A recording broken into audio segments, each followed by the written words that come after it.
Hello, fifth graders. I'm here again to read chapter 31. We are almost done with George's Secret Key to the Universe. I hope you've enjoyed it so far. Let's get going. So, chapter 31. Back at George's school, the pupils in the hall were getting restless and bored. Kids were shifting around in their seats, whispering and giggling as a series of nervous, solemn-faced competitors from the different schools battled to gain their attention.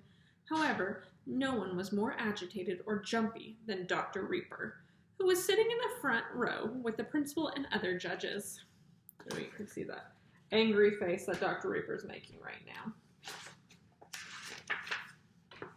Sit still, Reaper. Good heavens, man, hissed the principal out of the side of his mouth. He was feeling very irritated with Dr. Reaper for behaving so badly in front of the teachers and principals from the other schools. So far, he hadn't bothered to listen to any of the presentation and hadn't asked a single question. All he had done was anxiously check the order of the program and crane his neck around to look in the hallway behind him. I'll just go make sure George is up to speed with his speech, Reaper whispered back to the principal. You will not, sputtered the principal. George will do perfectly well without you. Try and show some interest, would you? You're letting the school down.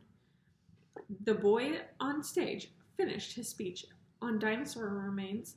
So that, he concluded brightly to the tired audience, is how we know that dinosaurs first walked on the earth 230 million years ago.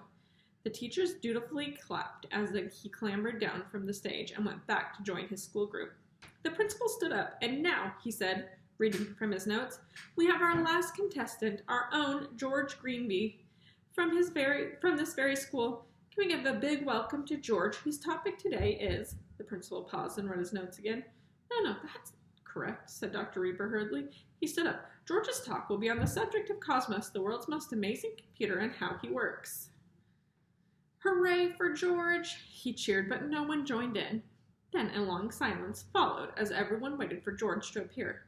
When he didn't, the noise level of the room rose as the kids, sensing the prospect of a swift end to the school day, rumbled with excitement. The principal looked at his watch. I'll give him 2 minutes, he said to the other judges. If he doesn't show up by then, he'll be disqualified and we'll get on with the prizes. Just like the pupils, the principal was thinking how nice it would be to get home early for once, so he could put up his feet with no pesky kids getting in the way. The clock ticked by and still no sign of George. With just a second to go, the principal turned to the judges and was about to announce the competition closed when a flurry of activity at the back of the hall caught his attention. A group of people seemed to have come in, 2 adults with 1 laptop computer under his arm, a blonde girl and a boy. The boy ran straight up the front of the hall and said, Sir, am I still in time? Yes, George, said the principal, relieved that he had shown up after all. Get yourself onto the stage. Good luck, we're relying on you. George climbed into the big school stage and stood right in the very middle. Hello, everyone, he said in his tiny voice. Then the crowd in the hall ignored him and carried on, pushing and pulling and pinching each other. Hello, George tried again. For a moment, he felt sick with nerves and very foolish, standing there by himself. But then he remembered what Eric had said to him in the car on the way there, and he felt more confident. He pulled himself up straight, threw his arms out to either side, and yelled, Good afternoon, Alderbash School. The kids in the audience fell silent in surprise. I said, bellowed George again, Good afternoon, Alderbash School. Good afternoon, George, the room shouted back at him. Can you hear me in the back? George asked in a loud voice, leaning up on the wall at the back of the hall. Eric gave him a thumbs up. My name, continued George, is George Greenby, and I am here today to give a talk. The title of my talk is My Secret Key to the Universe. No, cried Dr. Reaper, jumping out of his seat. That's wrong. Hush, said the principal angrily. I'm leaving, said Dr. Reaper in a furious temper. He tried to storm out of the hall, but got halfway down the side of the aisle when he saw Eric standing at the back. Eric gave him a little wave, smiled, and patted Cosmos, whom he was carrying under his arm. Reaper turned a shade of light green and slumped back into his seat at the front, where he sat down quietly once more. You see, George carried on, I've been really lucky. I found a secret key that unlocks the universe for me.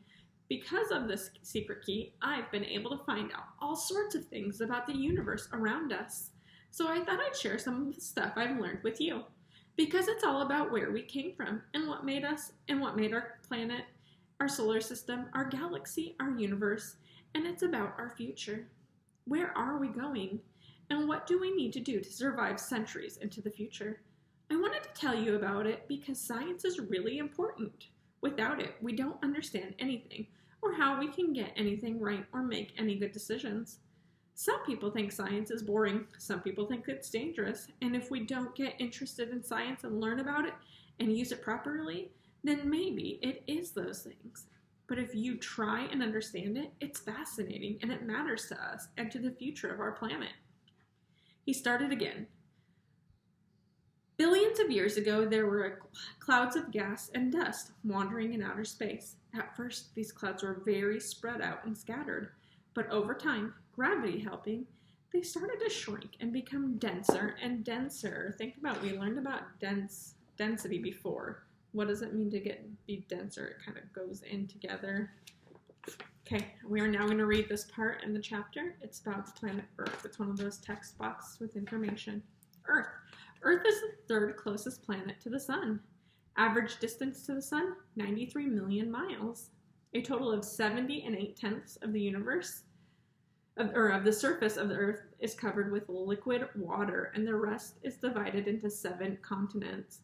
There are Asia, 29 5/10 of the land surface of Earth, Africa, 20 5/10%, North America, 16 5/10, South America, 12%, Antarctica, 9%, Europe, 7%, and Australia, 5%.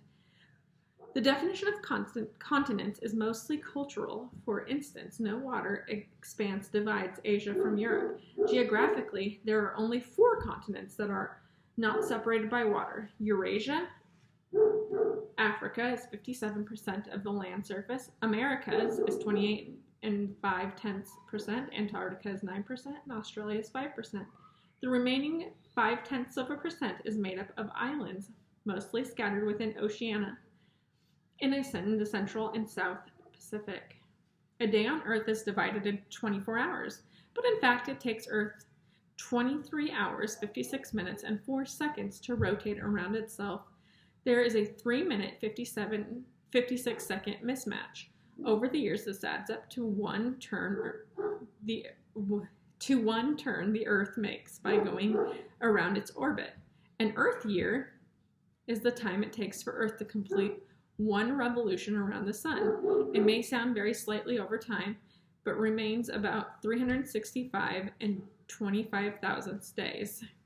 So far, the Earth is the only known planet in the universe to harbor life. So the surface is 316,594,764 square miles.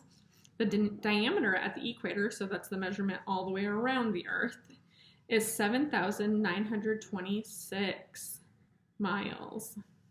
And that is where we're stopping today. Enjoy the rest of the book.